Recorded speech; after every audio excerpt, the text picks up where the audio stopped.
everyone! While you weren't looking, I transformed into a digital version of myself. I thought it would add a nice pizzazz to the presentation. I am going to talk about literary criticisms of Hedda Gabler, from the past to the more recent. Let's start with critics of the 1890s. It may not come as a surprise, but there were many negative views of Hedda Gabler. Many critics were horrified by Hedda Gabler, denying that such a woman could exist in real life. A Norwegian critic called her a monster created by the author in the form of a woman who has no counterpart in the real world. Other responses included classifying Hedda as abnormal or perverted. The Danish critic George Brandes found her a true type of degeneration, who was incapable of yielding herself, body and soul, to the man she loves. Others explained her as an example of the New Woman, the term used at the end of the 19th century to describe women who were pushing against the limits which society imposed on them. This was a common female character in fiction in the 1890s, when women were actively demanding equality with men, which was a very scary topic. However, Hedda Gabler did have some admirers. Critic Justin McCarthy said, "Hedda Gabler is the name, to my mind, Ibsen's greatest play, and of the most interesting women that Ibsen has created." Another reviewer described it as influential and one of the most notable events in the history of the modern stage. One reviewer of the Times described Hedda as a wonderful work of art. He said that the play had the point of view of real, living characters in actual conflict with the facts and sensations and possibilities of human experience, which produces a profound impression upon those who accept new kinds of plays.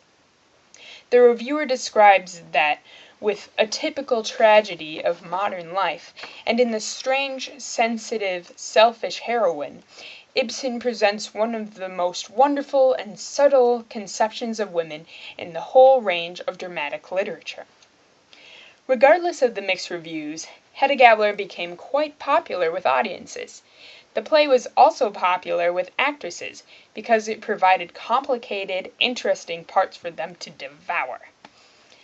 Moving on to the 20th century, we see a noticeable change in Hedda Gabler's reviews. In 1962, F.L. Lucas described Hedda as a 20th century new woman, the idle, emancipated woman, and what she has to do with her emancipation, the devil only knows. Hedda is also described as a deficient or loveless woman. Freudian critics interpret Hedda as a sexually repressed or frigid woman. Marxist critics focus on the repression of bourgeois society, which was when people's political, economic, and social opinions were determined mainly by concern for property values and conventional respectability. Critics viewed Hedda as miserable through the social confines, gender roles, restrictions on activities, friends, and language, and constant worry over reputation that ruled the day. They view Hedda as the story of cruel schemes designed to entertain.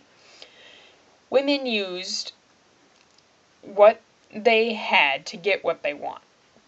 Hedda dominates men and partners with, or lives through, one man in particular, who ends up captivated by a kinder, sweeter, more feminine version of the female sex.